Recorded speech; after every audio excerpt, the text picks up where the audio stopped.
जो लोग अपने जीवन में कैंसर या एड्स जैसी बीमारियों से लड़ते हैं और इस तरह की जानलेवा बीमारियों की वजह से उनका जीवन समाप्त हो जाता है, वो मृत्यु को प्राप्त हो जाते हैं। तो ये जो बीमारियां होती हैं, कई बार बहुत छोटी आयु में बच्चों को इस तरह की बीमारियां हो जाती हैं और वो इस दुनिया से अलविदा कह जाते हैं। तो ये किस कैटेगरी में रखा जाए? क्योंकि जब बच्चा बहुत छोटा होता है और उसे इस तरह की कोई बीमारी हो जाती है और वो इस दुनिया को अलविदा कह जाता है, तो सबसे पहले माता पिता के मन में ये सवाल आता है कि उस छोटे से बच्चे को इस प्रकार की जानलेवा बीमारी क्यों हुई, उसने ऐसा क्या किया था।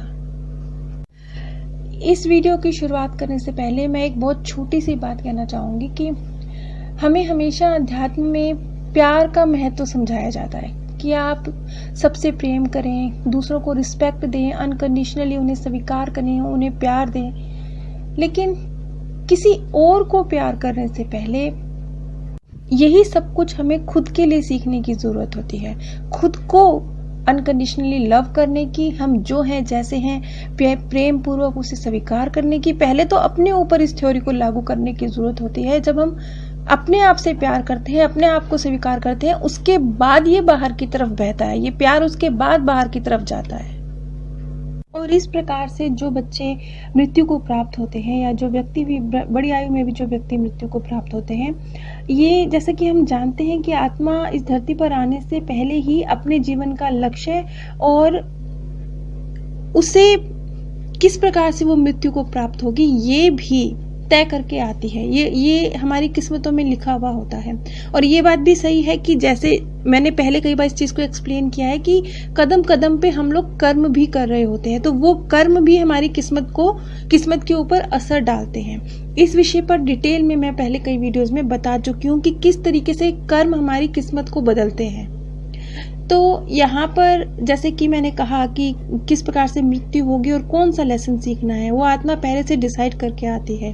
तो जो भी व्यक्ति इस प्रकार से कैंसर या एड्स जैसी ऐसी बीमारियां जो जानलेवा हैं, उनके कारण मृत्यु को प्राप्त होते हैं, ये वो आत्माएं होती हैं, वो बच्चे होते हैं जो अपने लिए, क्योंकि उनको प्रेम का लेसन सीखने की बहुत सख्त जरूरत होती है। वो प्रेम का लेसन दूसरों से पहले अपने लिए होता है। अपने आप को स्वीकार करना, अपने आप से प्रेम करना। हम लोग जानते हैं कि हमारे विचार बहुत अहमियत रखते हैं और विचार ही परिस्थितियों का निर्माण कर रहे होते हैं। यदि आपके विचार सही हैं तो परिस्थितियां सही की तरफ जानी शुरू हो जाएंगी। आज जो जानकारी मैं आपको देने जा रही हूँ वो जेम्स वोंग को छोटी आयु में कैंसर या एड्स या बड़ी आयु में भी जो लोग कैंसर या एड्स जैसी इस तरह की जानलेवा बीमारियों की वजह से इस दुनिया को अलविदा कह गए, उनके द्वारा प्रदान की गई हैं। यहाँ पर मैं आपको एग्जैक्टली जेम्स वोंग के शब्दों में बताना चाहूँगी। उन्होंने भी एक स्थान पर कहा है कि जो हमारी सोच है, जो हमारी विचारधारा है, वो हमारे जीवन की परिस्थितियों का निर्माण कर रही है। और बहुत कम लोग हैं जो इस सच्चाई से वाकिफ हैं। अगर सही मायनों में हम अपनी इस सत्यता से वाकिफ हों तो हम अपने विचारों का कभी दुरुपयोग कर ही नहीं सकते। हर वो इंसान जो विचारों से परिस्थितियों का निर्माण हो रहा है, इस सत्य को बहुत डीपली समझ लेता है, वो कभी गलत सोच ही नहीं सकता। और ये बात मैं स्वयं अपने अनुभव से भी कह सकती हूँ, क्योंकि मेरे खुद के जीवन के ऐसे अनेकों मेरे पास अनुभव हैं जहां मैंने ये महसूस किया कि मैं जब जिस विचार को पकड़कर स्थिर रही, उस विचार ने कार्य करना शुरू कर दिया। ये मेरे साथ तो बहुत हुआ है।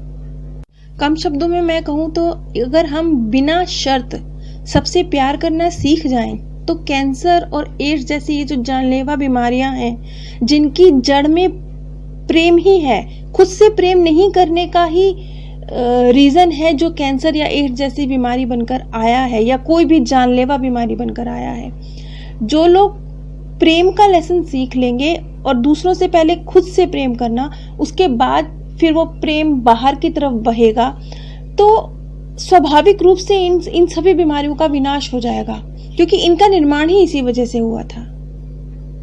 जेम्स वोंग को जो कुछ स्वर्गीय आत्माओं ने मैसेज दिए हैं, उसके मुताबिक जो उन्होंने निचोड़ निकाला कि इस तरह की जानलेवा बीमारियां ये क्यों पैदा हुई और ये क्यों एक आत्मा अपने लिए चुनती है, क्योंकि जैसा कि मैंने पहले बताया कि किस प्रकार से एक व्यक्ति की मृत्यु किस आयु में किस प्रकार से होगी ये पहले से निर्धारित होता है। तो ये क्यों चुनती है एक आत्मा अपने लिए? ये जेम्स वोंग को अन्य स्वर्गीय आत्माओं द्वारा दिया गया ही मैसेज है, जो उन्होंने बताया कि एक दूसरे के प्रति गलत सोच और गलत व्यवहार, इस गलत तरीके के कारण ही, और ये जो उनका कर्म था गलत सोच का और गलत व्यवहार करने का दूसरों का, इसे जब वो अपने लिए इस बीमारी को चुनते हैं, इस बीमारी द्वारा मृत्यु को चुनते हैं, तो ये एक तरह से उनके न सिर्फ उस कमी को पूरा करेगी जो प्यार की कमी उनके अंदर थी। क्योंकि गलत व्यवहार पैदा ही क्यों हुआ, वो गलत विचार पैदा ही क्यों हुआ, वो इसलिए पैदा हुआ क्योंकि प्रेम की कमी थी, सामने वाले के लिए प्रेम नहीं था, इसलिए पैदा हुआ। तो वो जो एक कर्म उन्होंने इकट्ठा किया, एक संस्कार उन्होंने इकट्ठा किया प्रेम ना करने का, ये उसको संतुलित करता है। जब वो इस बीमारी से गुजरते हैं, मृत्यु को प्राप्त होते हैं, ये जो पूरी प्रक्रिया होती है, इसमें वो सबसे पहले अपने आप से और उसके बाद दूसरों से प्रेम करना सीखते हैं। ये उनके उस नकारात्मक कर्म को तेजी से संतुलित करता है जो वो अपने पास्ट बर्थ में क्रिएट करके आए हैं। और ये बात जेम्स वोंग को उन स्वर्गीय आत्माओं ने कही जो इन जानलेवा बीमारियों की वजह से मृत्यु को प्राप्त हुए। यहाँ पे मैं बेथी नाम के एक बच्ची के केस का जिक्र कर रही हूँ, जिसको बहुत छोटी उम्र में गलत खून चढ़ाए जाने की वजह से एड्स हो गया था और इस कारण उस बच्ची की मृत्यु हो गई थी। उसकी मम्मी, जिनका नाम मिरियम था, वो जेम्स वोंग के पास अपनी बेटी के विषय में जानकारी प्राप्त करने के लिए आई थी और उस समय उनकी माताजी अविवाहित थी और जॉन नाम के एक व्यक्ति से उनके प्रेम संबंध से, जॉन जो कि एलिजाबेथ के पिता थे लेकिन वो विवाहित नहीं थे, तो इस विषय में जब मिरियम डॉक्टर जेम्स से अपनी बेटी एलिजाबेथ के विषय में पूछने के लिए आई, तो जो कुछ एलिजाबेथ ने बताया, जेम्स वोंग ने कहा कि एलिजाबेथ उन्हें कुछ स्टफ टॉयज दिखा रही थी, कुछ बच्चों के खिलौने दिखा रही थी और एक लाल रंग का प्यारा सा टेडी बियर दिखा रही थी। तो क्या इस तरह के कोई टॉयज एलिजाबेथ के पास थे? इस पे मरियम ने कहा कि हाँ, उसे स्टफ टॉय बहुत पसंद थे और एक लाल टेडी बियर उसके पास था। इसके बाद जेम्स वोंग ने कहा कि वो उन्हें कुछ पदक भी दिखा रही है, कुछ मेडल्स, छोटे छोटे मेडल्स वो उन्हें दिखा रही है। इस पर मरियम हैरान थी क्योंकि आज सुबह जब वो जेम्स वोंग के पास आने से पहले ही वो अपनी बेटी के उन जीते हुए पदकों को देख रही थी, उन अवार्ड्स को देख रही थी जो कुछ गेम्स में एलिजाबेथ ने जीते थे। वो उन्हें निहार रही थी, उन्हें देखकर एलिजाबेथ को याद कर रही थी। और जब वो जेम्स वोंग के पास पहुंची तो जेम्स वोंग ने उन्हीं पदकों का जिक्र किया जिस तरह के अवार्ड्स वो अपनी बच्ची के आज सवेरे देख रही थी। यानी उस समय पर जब वो अपनी बच्ची के उन अवार्ड्स को देख रही थी, उन्हें निहार रही थी, अपनी बच्ची को याद करके रो रही थी, एलिजाबेथ उन्हीं के पास थी और वो देख रही थी कि उनकी माता किस तरह से उनके जीते हुए अवार्ड्स को गले लगाकर उन्हें याद कर रही है। उनकी मम्मी ने बताया कि एलिजाबेथ रोइंग चैंपियन थी और रोइंग में ही उसने कई पदक जीते थे जिन्हें वो देख रही थी। और उसके बाद जेम्स ने कहा कि एलिजाबेथ यानी बेथी जॉन को प्यार देना चाहती है और उन्हें कहना चाहती है कि उनका फैसला ठीक है, क्योंकि मरियम अपनी बेटी के जाने के बाद सोच में थी कि क्या उन्हें जॉन के साथ विवाह कर लेना चाहिए। इस फैसले पर एक तरह से उनकी स्वर्गीय बेटी एलिजाबेथ ने मुहर लगाई कि हाँ, उन्हें जॉन से विवाह कर लेना चाहिए। वो जॉन को पसंद करती हैं, यानी एलिजाबेथ जॉन को पसंद करती हैं। इसके बाद एलिजाबेथ ने बहुत प्रेम से अपनी माँ को गले लगाया, उन्हें छुआ और कहा कि वो वहाँ यानी स्वर्ग में उनके साथ होगी और वो उन्हें लेने भी आएगी। ये मैसेज उन्होंने जेम्स वोंग के थ्रू अपनी माँ मिरियम तक पहुँचाया। यानी एलिजाबेथ जब उनकी माँ इस धरती से अलविदा होगी तो ना सिर्फ उन्हें लेने आएगी बल्कि उनके साथ भी वहीं उस आत्मालोक में उनके साथ ही होगी। यहाँ पर जेम्स वॉन्ग के जितने भी सेशन हुए हैं उन सभी सेशंस में जब जो लोग जिनके प्रियजन चले जाते हैं, जब वो आते हैं और जब उन्हें ये पता चलता है कि उनके स्वर्गीय प्रियजन न सिर्फ उन्हें लेने आएंगे, न सिर्फ उनके साथ हैं, वो हर सेकंड उन्हें देख रहे हैं, वो सिर्फ वो नहीं जो वो मुंह से बोलते हैं, जो वो दिल में उनके लिए सोच रहे हैं, वो उनसे भी वाकिफ हैं। उनका प्यार हर सेकंड पहुंच रहा है अपने स्वर्गीय प्रियजनों तक, जो वो पहुंचाने की कोशिश कर रहे हैं। और सिर्फ इतना ही नहीं है, क्योंकि अब उनके स्वर्गीय प्रियजन उनका भविष्य भी देख सकते हैं, उनके लिए क्या सही है वो भी देख सकते हैं। तो वो न सिर्फ उन्हें मैसेज देने की कोशिश कर रहे हैं, उन्हें गाइड करने की कोशिश कर रहे हैं, अपना प्यार उन तक पहुंचाने की कोशिश कर रहे हैं, बल्कि उन्हें बहुत खुशी भी होती है जब वो किसी भी माध्यम से अपना कोई मैसेज अपने स्वर्गीय प्रियजनों तक पहुंचा पाते हैं। क्योंकि ये जो एक भौतिक जगत की दीवार हमारे साथ साथ एक दो डायमेंशंस के बीच में जो ये दीवार आ गई है, और ये दीवार जो दो हमारे स्वर्गीय प्रियजन जो उस डायमेंशन में है उनसे हमें मिलने नहीं देती। लेकिन जब हम ये जानते हैं कि वो उस डायमेंशन में इस डायमेंशन से कहीं ज्यादा जीवित हैं, सही मायनों में ये मृत्यु लोक है, वो जीवित लोक है, वहां जिंदगी ज्यादा हसीन है। क्यों हसीन है? इसलिए हसीन है क्योंकि जैसा कि मैंने अभी अभी आपको बताया कि इस जगत में रहते हुए आप अपने अंदर प्यार की भावना डेवलप करना सीख रहे हैं, लेकिन आपको पता नहीं है कि प्यार कितना महत्वपूर्ण है। दूसरे तो छोड़िए, पहले वो आप में सकारात्मक परिवर्तन लाता है, लेकिन मृत्यु के बाद एक आत्मा इस रहस्य से वाकिफ है, वो इसे जी के देख रही है। यही वजह है कि आत्मा लोक में तरक्की धीरे होती है, क्योंकि वहां सब कुछ मालूम है। सब कुछ मालूम होने के बाद जब तरक्की होती है, ये ऐसा है जैसे कि पेपर में कौन कौन से क्वेश्चन आए हैं आपको मालूम है।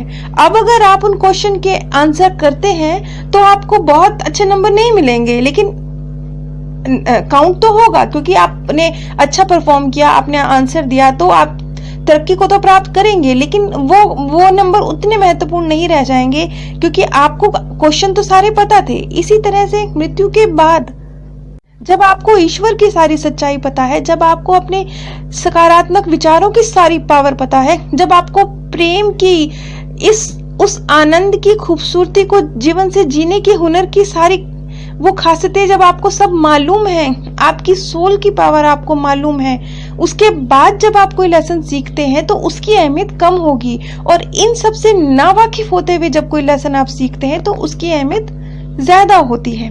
इसीलिए हम पृथ्वी लोक पर आते हैं। अब कितनी खूबसूरत बात है जिसे हम कभी नहीं समझ पाते।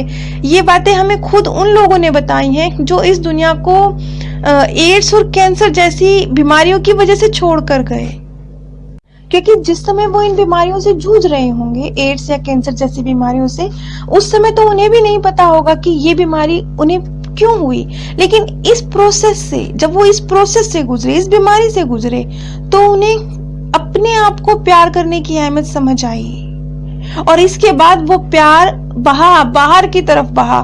फिर उन्होंने दूसरों से प्यार करना शुरू किया।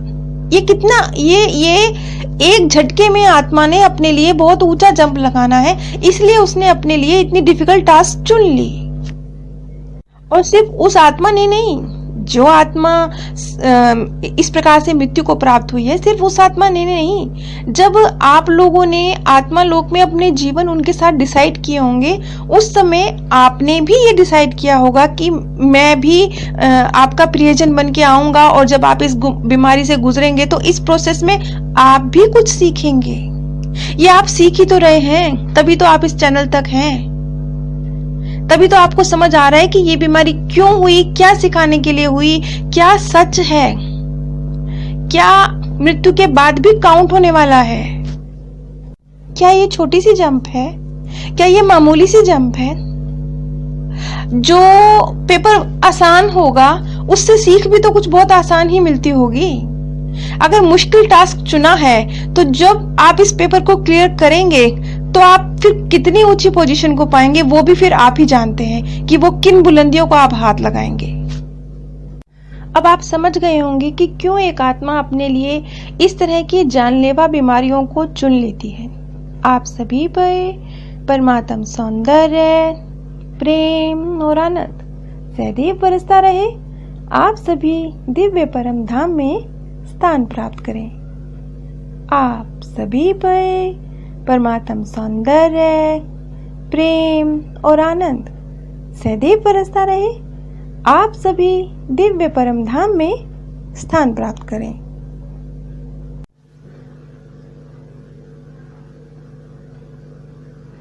जो लोग अपने जीवन में कैंसर या एड्स जैसी बीमारियों से लड़ते हैं और इस तरह की जानलेवा बीमारियों की वजह से उनका जीवन समाप्त हो जाता है, वो मृत्यु को प्राप्त हो जाते हैं, तो ये जो बीमारियां होती हैं, कई बार बहुत छोटी आयु में बच्चों को इस तरह